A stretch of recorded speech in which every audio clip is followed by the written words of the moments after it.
Game 3, Indiana Pacers versus Boston Celtics. Tip-off is set tonight at 8 p.m. Eastern in Indiana. Pacers are home tonight for Game 4 and facing elimination. Celtics are up on a 3-0 series score right now, looking to close out the Pacers tonight and advance to the NBA Finals, which will start on June 6th, I believe. We're going to talk about a little bit of a recap from last night. We're also going to talk about my predictions and analysis, go over some stats, go over some things with you guys for the Indiana Pacers and Boston Celtics game tonight. And then we're going to talk about a little bit of a side of player props to wrap up the video. And I'll say it right now, opening up the video, I lost last night. I did think the Wolves were going to win last night, but my official VIP play was Timberwolves +4. I took an alternate line on the spread. If you guys saw the normal spread line, it was about at 2.5 when it opened, and it came down to 1.5 towards the rest of the day up until game time. I thought that the Timberwolves would have won or at least covered an alternate spread by 4 points. Now, it was looking like in the fourth quarter, the Timberwolves were actually going to win the game and definitely cover that 4 point spread. Now, they ended up losing by 9 points at the very end of the game, which was shitty, but we can't win every game. So our 4-0 run now goes to 4-1. But just like I say all the time, everybody regresses at some point, and we're looking to bounce back starting with today. I have a strong bet. Best bet for all my VIP clients posted on my Winnable. If you guys want to get that bet for today, all you have to do is click in the description, go to my Winnable. You can use code PLAYOFFS for 20% off any of these plans. Try it out. Check me out. I appreciate all the love and support. We are 4-1 on our last 5 picks, looking to make a bounce back today with our play here. This is a weird game today, but I have a good analysis for you guys for this game. But yeah, I just wanted to get it off the table. I don't want to see comments. Everybody wins and losses. It's part of being bosses. But hustlers, we gonna survive. We gonna make money, and so you can't expect to win every single night. I'm gonna be completely transparent with all of my wins as well as all of my losses. And like Jordan Belfort says, I don't want you to judge me on my winners. I want you to judge me on my losers because I have so few of them. And yeah, I just want to be real with you guys. We got fucking smoked. But the Timberwolves are down 3-0 in the series now. I'm gonna have a video for you guys tomorrow on game number 4 for that game. Are we gonna see 2 sweeps in the NBA this series, between these 2 series? Are we gonna see 2 sweeps? Now, historically, all the fucking trends point towards this and that and this and that. But I think history will be made in some sense in either one of these games, either the Pacers or the Wolves. I do think history is about to be made, and I don't think that we have 2 sweeps coming. At least one upset is about to happen.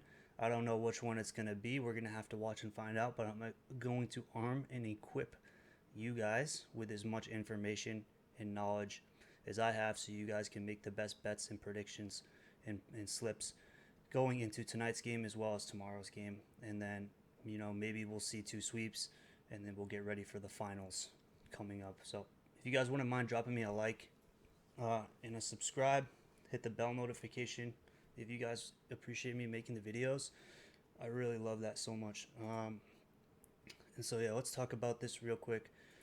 First, let's go over where the money's at tonight.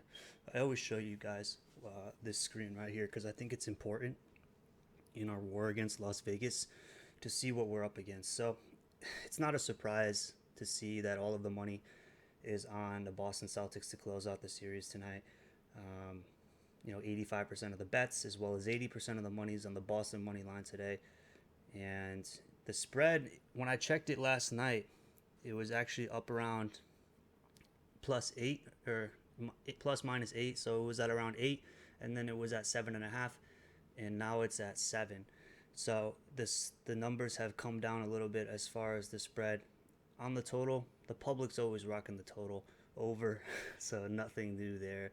And the total is sitting around 222.5 right now. But the question is, guys, I don't think the question is out of the Pacers and the Celtics or the Wolves and the Mavs. I think that the Wolves have a better chance of avoiding a sweep than the Pacers do, especially with Halliburton. I'm going to say 90% not playing today. The Wolves have a better chance of avoiding a sweep. I do think Boston probably comes in here and takes this game. Now, the question, right, is by how much, right? And the question also is the total over under. The question is about the spread. I mean, there's no real value in the money line here, to be honest. I don't usually take money lines. If anything, I like to make the safe bet and go for the underdog on the spread rather than locking them in on the money line. And as you can see, we cashed a lot of times with this. On our last bet, best bet, we ended up cashing um, versus the Indiana Pacers and Boston Celtics. We had Indiana Pacers um, plus 3.5 on the first half spread. They ended up destroying the Celtics in the first half, and especially the second quarter. They lost the first quarter by 1 point, and they went on a crazy run in the second quarter to go up by 18 points, I believe, against the Celtics. So that leads me into our analysis. No team in the NBA has ever overcome a 3-0 deficit. It's not a question if the Celtics move on to the finals. It's a question of if they do it today or if they do it in Game 5 back in Boston. Halliburton's questionable with a hamstring injury. I don't think he's going to play. I don't think that they're going to risk his health, their superstar's health, in a game where they're probably going to not win the series anyway. Now, in Game 3, Indiana blew an 18-point lead. They lost late in the fourth quarter. Indiana has now blown 2 games, and they really should be up 2-1 in this series. As you guys saw, Game 1 that went to overtime, they blew that game. Game 2, they got rocked in Boston, which we expected that. We had a strong best bet for my VIP clients with Boston -9 for that game, which we ended up cashing.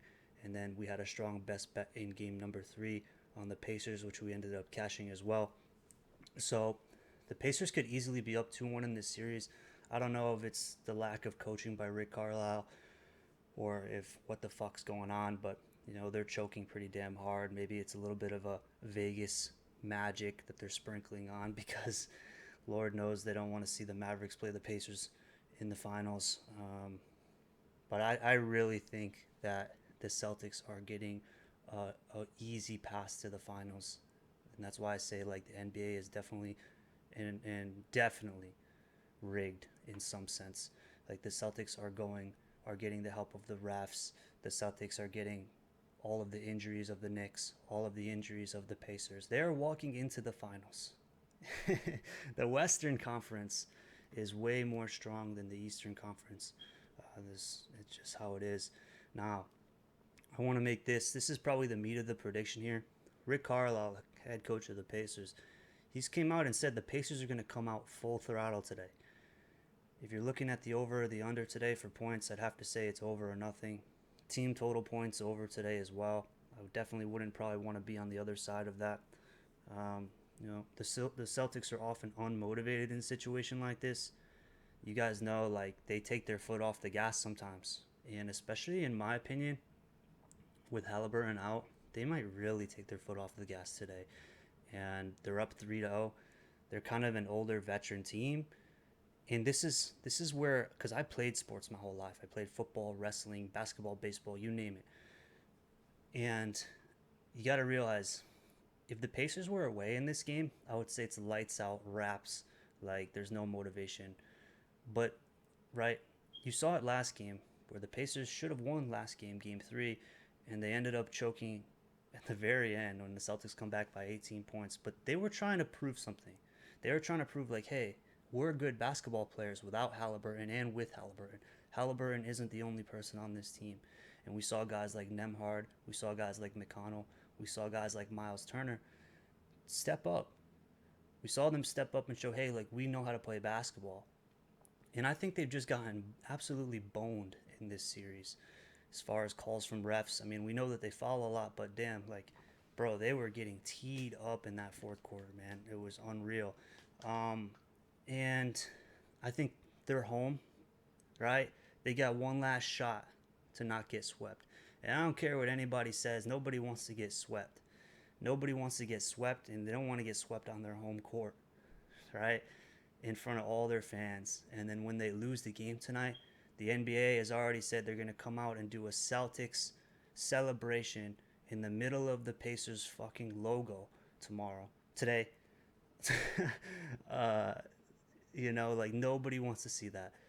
I think, and also I think because the Pacers are such a young and hungry and fierce, aggressive team, I do not think any part of them comes out today and lays down and takes the beating. I think the complete opposite. Now, I'm not saying the Pacers are going to win this game.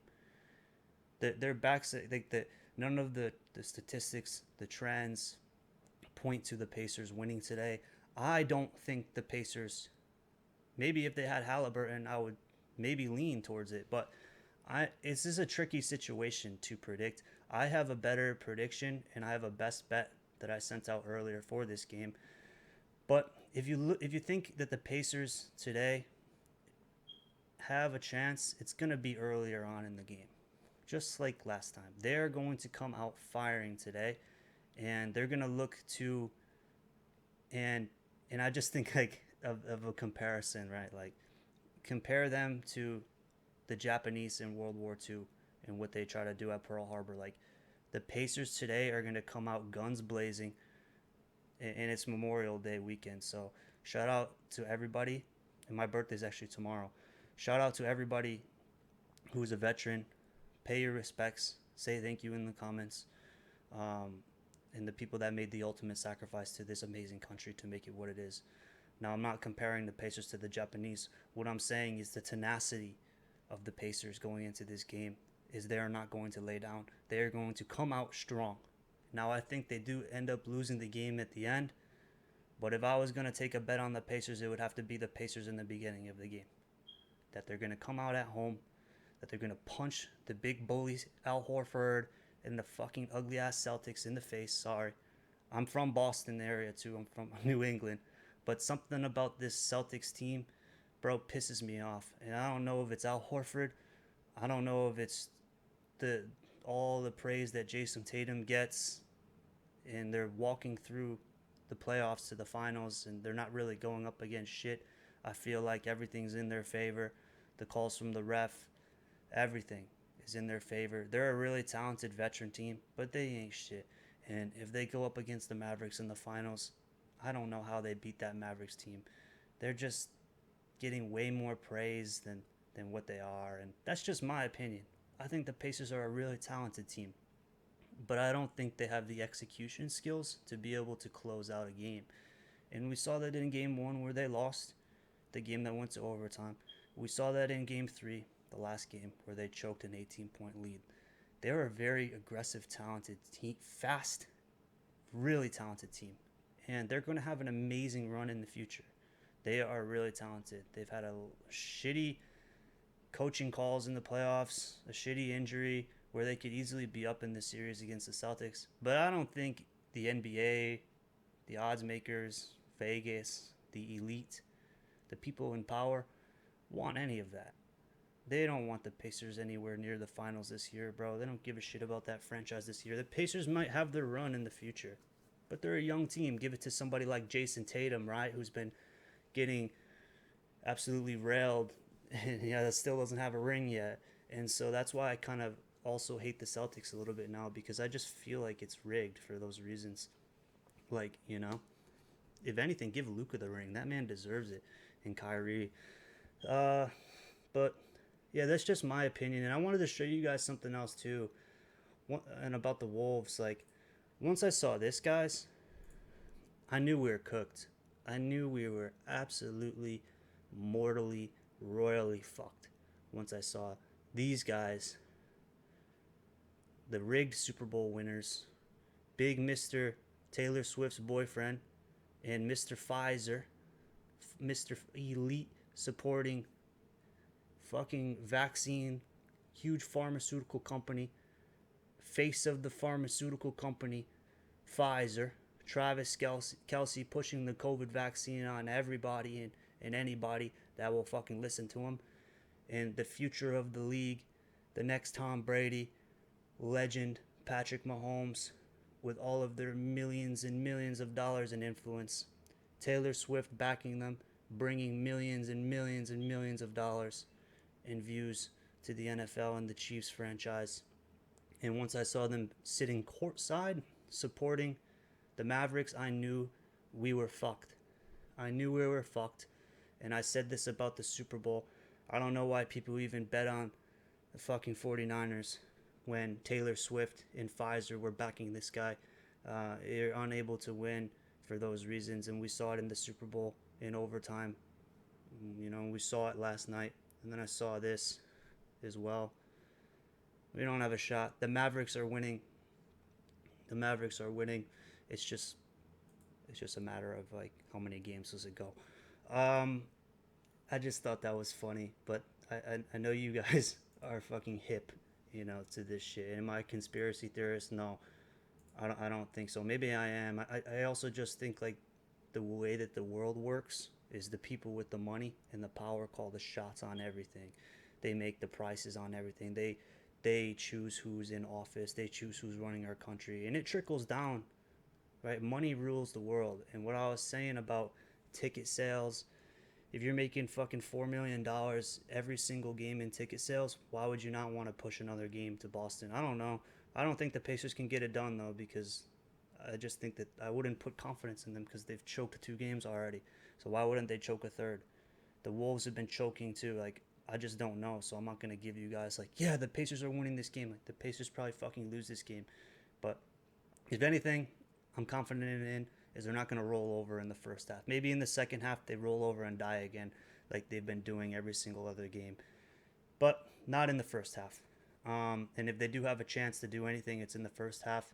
I don't think I'm not confident in the Celtics covering a 7.5 point spread, and I'm not also confident in the Pacers in the second half being able to cover a 7.5 point spread. The money line for Boston is fucking way out of line. I would never lock something like that. And how the hell can you bet on the Pacers money line? So then you're really kind of left with the first half for the Pacers. You're left with the team totals over, and you're left with the game score being over. And so like whatever you guys think is the move for that, you guys can do with you what you want to do. Or my best bet is sent out to my VIP clients, looking for a bounce back tonight, and then looking to get another win for my best bet VIP clients in the Wolves versus Mavericks game 4 set in Dallas tomorrow evening. So with that being said, guys, let's talk about some player props. Now, player props have been a huge hit or miss. And I always say it, I'll say it, don't spend all your money on player props because it's just so unpredictable. It's like betting on a stock that you have no idea what the fuck it's going to do. And so I say it, bro, like don't throw all your bread on player props. Don't. But let's talk about it, man. Drew Holiday. Let's talk about Celtics first. Drew Holiday had 14 points in game 3. He went 4 for 10 shooting, but only 1 for 6 from the 3-point line. He was 5 for 5 from the free throw line. His line today is at 14.5 points. I look for him to regress a little bit tonight. Him and White are more defensive players, right? While Tatum and Brown play more offense.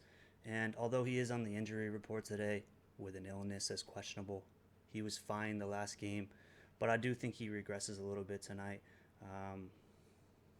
We could take a look at him here on the screen. I'll pull up for you guys. So, points, the last 10 games. His line today, 14.5. He's only hit this 4 out of the last 10 games. And he had monster games in game 1 and game 2. I believe he did go over in game 3 here, but now the line is at 14.5.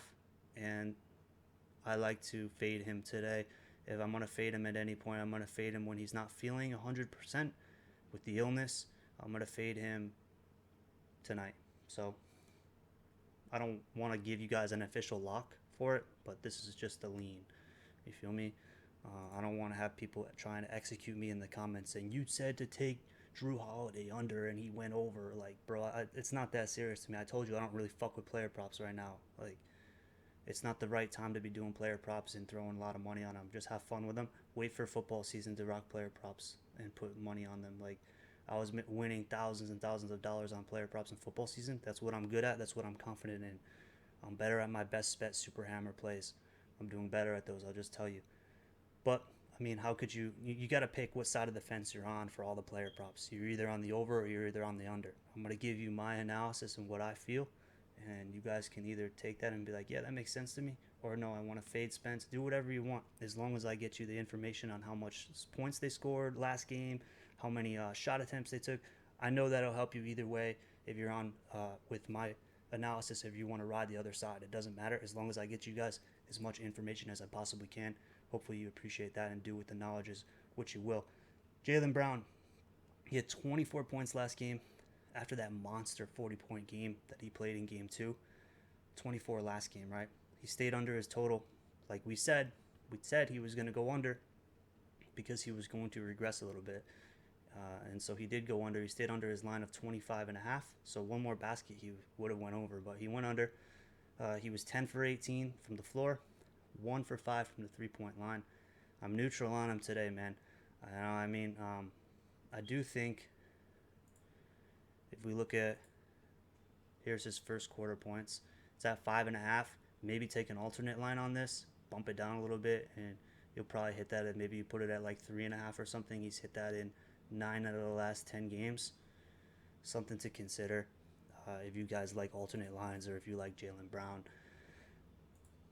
Something I cooked up. Jason Tatum. Tatum had 36 points in Game 3.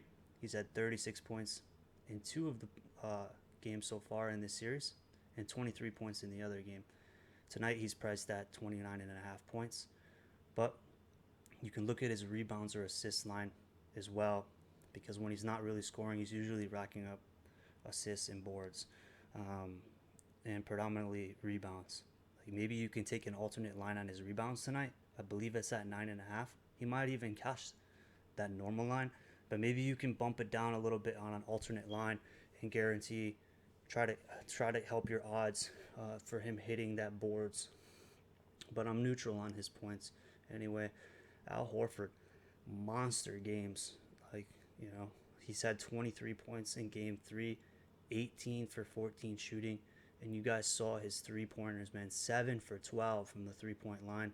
He drained 7 threes, this big motherfucker, last game. His line is 10.5 to 11 points. I know a lot of people are talking about the under for Al Horford, either points or PRAs. I think it's worth a look to fade that fucking big man. The only thing, he's getting a lot of playing time with Porzingis being hurt, so that's something you got to consider. But I don't know. There's something about Al Horford that just pisses me off. I see it a lot of times. Like, I can't deal with the Al Horford disrespect. But, bro, maybe it's just because I've faded him. And, like, the 2 games I faded him were the 2 games he just, like, got that, like, went off. So maybe I'm biased a little bit. But that's just me. Let's talk about some Pacer player props. Andrew Nembhard, you guys saw that, dude. And I called this in my last video here. I said that Nembhard was going to have a great game, especially with Halliburton questionable and not going to play. And so he did had the best game of his entire career, both in the regular season and in the playoffs.